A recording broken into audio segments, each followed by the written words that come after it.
내란 우두머리 혐의로 기소된 윤석열 전 대통령 1심에서 무기징역을 선고받았습니다. 전두환 전 대통령 이후 내란 혐의로 무기징역을 선고받은 두 번째 대통령이 됐는데요. 선고의 법리적 근거와 의미를 서정빈 변호사와 함께 자세히 짚어보겠습니다. 안녕하세요. 안녕하십니까? 예. 특검의 사형 구형, 재판부의 무기징역 선고, 의미를 어떻게 봐야 될까요? 우선 2024년 12월 3일 비상계엄 사태에 대해서 온전하게 이제 내란죄에 해당한다라는 판결을 내린 것이기 때문에 상당히 좀 중요한 판결이었다라고 생각이 됩니다. 예. 그리고 이제 내란죄 성립 여부와 또 별도로 이 양형과 관련해서 무기징역형을 선고했다라는 점 역시도 좀 중요한 의미를 갖는다라고 보고 있는데 예. 일단 당시에 내란이 사실상 실패 여부를 따지지 않고 혹은 인명피해 유무를 따지지 않고 이 대통령의 이런 내란 시도 실행 행위 자체만으로도 이 무기징역형이라는 중대한 처벌을 받을 수 있다. 그만큼의 책임을 질 수 있다라는 점을 명확하게 보여준 그런 선고였기 때문에 그 점에 있어서도 충분한 의미가 있지 않나라는 생각이 듭니다. 그래서 앞으로 이 사건뿐만 아니라 관련자들의 다른 재판에 있어서도 어느 정도 큰 양형 기준을 제시한 그런 판결로도 볼 수가 있지 않나라고 생각이 됩니다. 그리고 역사적으로도 상당히 큰 의미를 갖는 그런 판결이었다라고 보고 있습니다. 이제 그동안 헌정사에서 이 대통령이 이런 긴급권을 행사를 했을 때 이것이 내란죄가 성립하는지 여부에 대해서 나온 첫 번째 그런 판결입니다. 그렇기 때문에 사법 역사상으로도 상당히 큰 의미를 갖는 판결이 아닌가라고 생각을 하고 있습니다. 이거는 초중고등학교 역사책에도 기록해도 될 만한 사안이니까요. 예. 네. 이 재판부는 내란죄 성립의 핵심인 국헌 문란 목적 그리고 폭동을 모두 인정을 했습니다. 국회에 군 병력을 투입해서 국회 기능을 마비시키려 한 점과 주요 정치인에 대한 체포조를 편성한 점을 모두 폭동에 해당한다고 본 건데 이 부분이 좀 어제 가장 핵심적인 부분이었던 것 같아요. 네, 그렇습니다. 일단 폭동에 해당하는지 여부에 대해서 설명을 드리기 전에 또 먼저 국헌 문란의 목적이 인정이 되었다라는 부분도 어쨌든 간단하게 설명이 좀 필요한 것 같습니다. 예. 이 내란죄 성립 여부와 관련을 해서 결국에는 사실관계 등을 비추어 봤을 때 국헌 문란의 목적 역시 있었다라고 봤습니다. 윤 전 대통령 그리고 김용현 전 장관이 군 병력의 운영이라든가 혹은 경찰에 대한 지시 또는 체포조 운영에 대한 그런 지시 등이 있었다라고 판단을 했고 실제로 국회의 활동을 제한하는 포고령 내용에 비추어 본다든가 혹은 이제 군 병력이 이런 국회에 투입이 된 사실 등을 비추어 본다 하더라도 또 그 밖에 이 투입된 군 병력이 언제 빠져나야 될지 언제 철수시켜야 될지 거기에 대한 계획이 없었다라는 점을 보더라도 국회를 마비시킬 그런 목적이 있었다. 즉 국헌을 문란하게 할 그런 목적이 있었다라고 먼저 인정을 했습니다. 이 부분 역시도 매우 중요한 부분에 해당을 했었고 또 하나 이제 말씀을 하신 것처럼 폭동에 해당을 한다라는 점 역시도 당연히 매우 중요한 내용이었습니다. 이제 이 부분 관련해서 윤 전 대통령 측에서 주장을 해왔던 부분, 그러니까 당시에 군 병력을 투입했던 경위를 봤을 때 300명 정도의 군 병력을 투입을 해서 어떻게 이 넓은 국회를 장악할 수 있었겠느냐? 불가능했고 따라서 폭동에 해당하지 않는다. 이것은 국회의 그런 질서를 유지하기 위한 차원에 불과했다라는 주장을 해왔습니다. 여기에 대해서 정면으로 이제 반박을 한 거죠. 결국에는 이런 군 투입뿐만 아니라 이 계엄을 선포하고 포고령을 발표한 그런 행동들까지 모두 포함. 국회에 병력을 투입을 하고 또 국회를 봉쇄하고 한편으로는 선관위에 또 군병력이 들어가서 장악을 하고 서버를 반출한 행위 이 모든 것이 폭동에 해당을 한다라는 판결을 한 겁니다. 이 폭동에 해당하기 위해서는 결국에는 폭력 행위가 인정이 돼야 되는데 이 폭력에 대해서는 내란죄에서 말하는 이 폭력이라는 것은 결국 가장 넓은 의미, 최광의의 의미의 폭력이 모두 포함이 되는 것이고 일련의 상황을 봤을 때는 여기에 대해서 충분히 폭동에 해당을 한다. 특히 이제 한 지역에 평온을 해칠 수준이었는가 이 부분도 판단을 해야 되는데 이제 국내 전역에 대해서 그런 평온을 해칠 수 있는 그런 행동들이었고 최소한 수도권 지역 정도까지만 보더라도 이 지역의 평온을 해칠 수 있는 그런 행동들이었다라고 판단을 해서 폭동에 해당한다라는 점 역시 내란죄가 성립한다는데 중요한 역할을 했던 부분입니다. 윤 전 대통령은 그 몇 시간 동안에 마무리된 게 내란이라고 볼 수 있냐 했더니 그 법원에서는 재판부에서는 국회 마비가 무기한적으로 늘어날 수도 있다 이렇게 본 거잖아요. 네, 그렇습니다.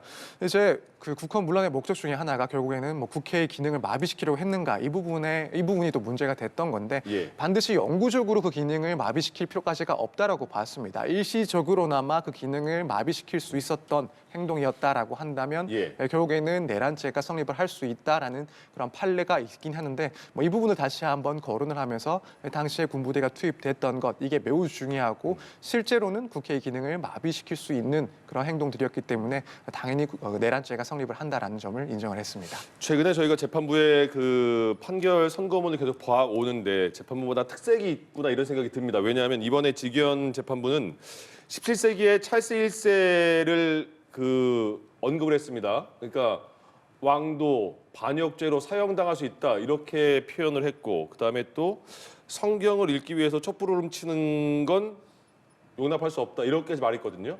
그럼 비유는 어떻게 보셨습니까? 일단 뭐 이 비유가 뭐 좋든 나쁘든 어쨌든 뭐 상당히 좀 또 인상적인 부분에 해당을 했던 것 같습니다. 예.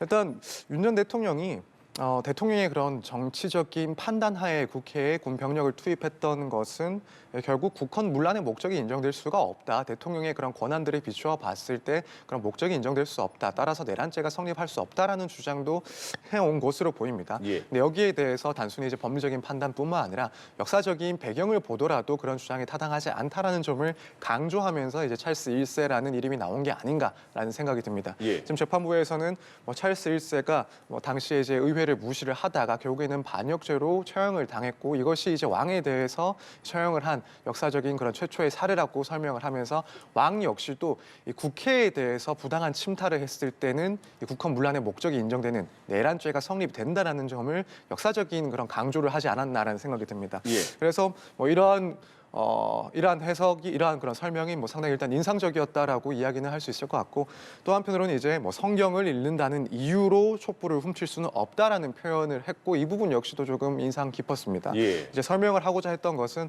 결국에는 윤 전 대통령 측이 주장을 했던 그 이유, 그 명분, 그러니까 당시에 국정 혼란을 막기 위해서 이런 행동들이 있었다라는 그 명분을 설사 인정을 한다 하더라도 윤 전 대통령 측의 입장에서 그 부분을 이해할 수 있다 하더라도 그럼에도 불구하고 결코 이 수단, 그러니까 군 병력을 동원을 해서 국회를 봉쇄했던 이 수단 자체가 적법하지 못했기 때문에 인정할 수가 없다라는 점을 이제 비유를 들어서 설명을 한 부분이다 이렇게 보여집니다. 예. 예, 알겠습니다. 특검의 구형량이 사형이었는데 어제 이제 재판부는 무기징역을 선고했습니다. 이렇게 감형된 형량이 나온 이유로 재판부가 비상계엄을 치밀하게 개혁하지 않았고 실패에 돌아간 점, 그리고 윤 전 대통령이 범죄 전력이 없고 비교적 고령인 점을 이유로 들었는데 이 감경 사유는 어떻게 봐야 할까요?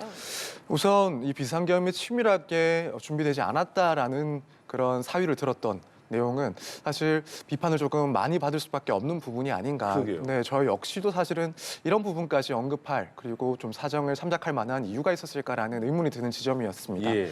결론적으로 봤을 때는 결국에는 무기징역형을 선고를 했습니다. 예. 이제 애초에 이 선고를 예측하면서도 사형은 현실적으로 선고하는 것이 쉽지가 않을 것이다라고 전망을 했었고 뭐 어떠한 감경 사유가 인정이 되지 않는다라고 했을 때 무기징역이 선고될 가능성이 높다라고 전망하는 측이 상당히 많았습니다. 그렇다면은 굳이 이런 내용들을 언급하지 않고 이런 내용들을 굳이 고려하지 않아도 무기징역을 충분히 선고를 할 수 있지 않았나라는 생각이 듭니다. 그래서 예.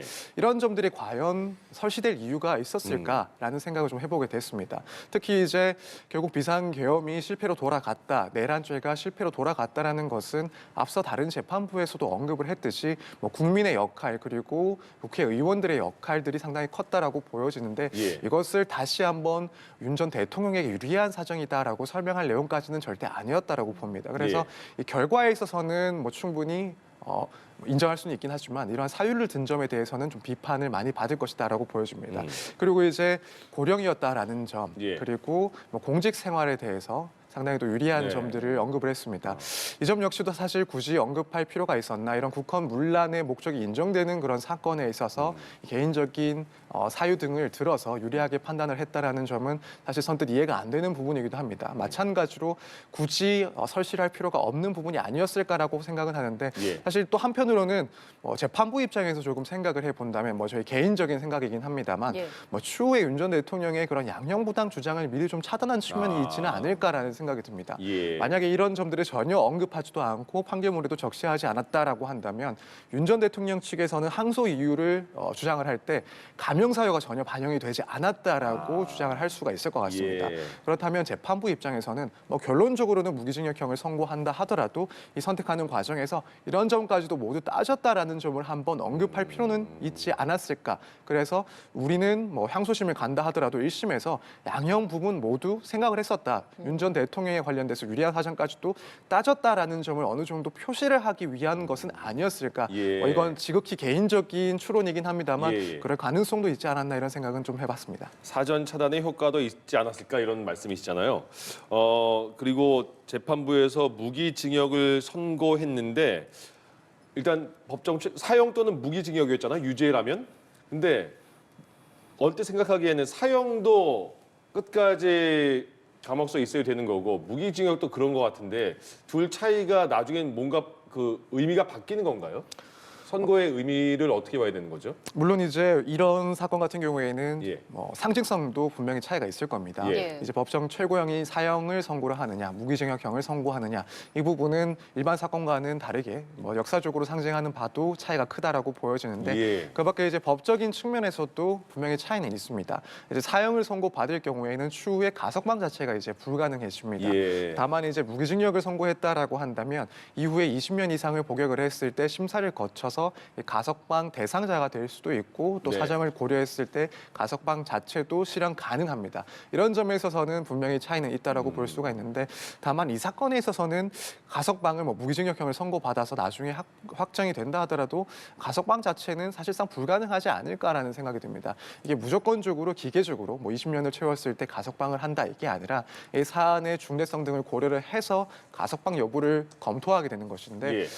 내란죄가 성립이 돼서 처벌을 받았을 때 과연 이걸 이후에 시간이 흘렀다라고 해서 가석방 대상자로 볼 수 있을지에 대해서는 상당히 좀 회의적으로 보지 않을까. 그래서 일단 법리적으로 봤을 때는 가석방 여부에 대해서는 큰 차이가 있다라는 점이 분명하긴 하지만 네. 현실적인 측면에서는 그 점 역시도 크게 차이는 없다고 봐도 무방하지 않을까 이렇게 생각을 하고 있습니다. 그러면 그 나올 수 있는 유일하다고 말할 수 있는 방법은 대통령의 사면이라고 봐야 됩니까? 네, 그렇습니다. 결국 이제 대통령의 사면에 대해서는 그 대상을 현재까지는 제한을 두고 있지는 않습니다. 예. 따라서 추후에 대통령의 그런 정치적인 판단 하에서 사면을 해야 될 대상이라고 본다라고 한다면 권한 행사를 할 수가 있는 것이고요. 그렇기 때문에 지금 계속해서 정치권에서 이야기가 나오고 있는 것이 대통령의 사면권 역시도 법률로 제한해야 된다. 특히 이런 내란과 관련된 국정문란 사건에 대해서는 여기에 대해서는 대통령이라 하더라도 법률로서 그 사면 대상을 제한할 필요가 있다라는 논의가 계속해서 이어지고 있는 그런 상황입니다. 예. 이 1심 선고 이후에 특검과 윤 전 대통령 측 모두 항소 의사를 밝혔습니다.